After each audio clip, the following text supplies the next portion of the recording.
I think the thing that emerges to me is that honestly, neither shippers or carriers have control over these events. What happens in China? What happens even at the ports? We're going to have to react to those types of things.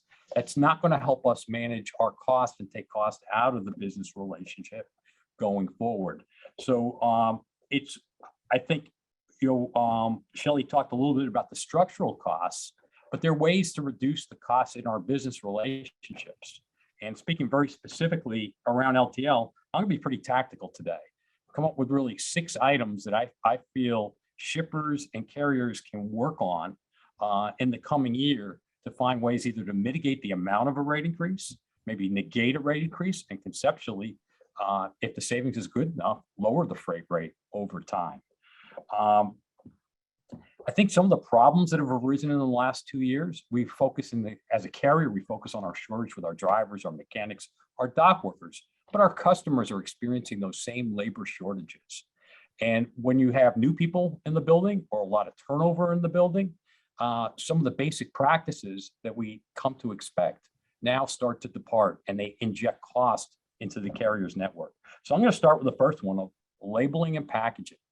During the pandemic, Pitt-Ohio has seen an increase in the number of double deliveries. We pay for, shipper pays for a shipment, you pick it up, you line haul it, and you deliver it. But if that shipment's poorly labeled, if the paperwork's incorrect, handling units get separated, part of the shipment gets delivered, part of the shipment doesn't. Or if the zip codes are transposed on the paperwork, all of a sudden gets loaded to the wrong terminal. So very basic kind of thing, but definitely drives cost into the business relationship.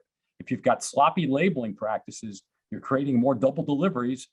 Mike, we measure that and we factor that into our total cost to serve the customer. So how do we make sure that we're just doing the right things simply there? From a packaging standpoint, we've always talked about adequate packaging around freight claims. We're very honed in right now on freight claims and claims prevention from that standpoint. One of the things I audited last year is we had 10,000 customers filed 10,000 freight claims with Pitt-Ohio last year. So I'm considering what's that doing to my back office? What's that cost is my customer incurring? The smallest freight claim that Pitt-Ohio processed and paid last year was for $3.63.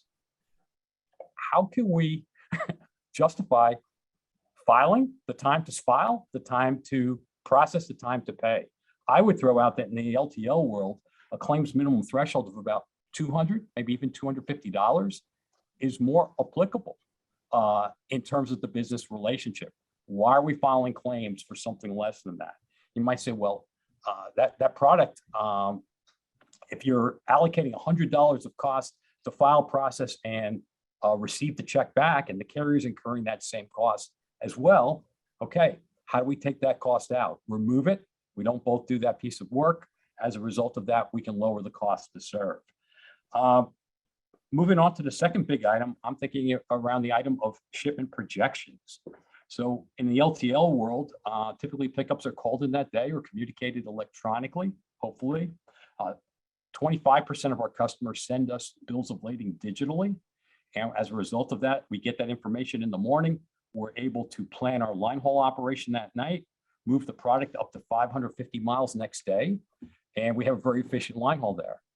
But we have a group of customers who either add on at the end of the day, we like the additional business, but in order to provide next day service, now all of a sudden we're reacting at 6 o'clock and 7 o'clock at night. The ability to move the product 500 miles with no advance notice is certainly jeopardized.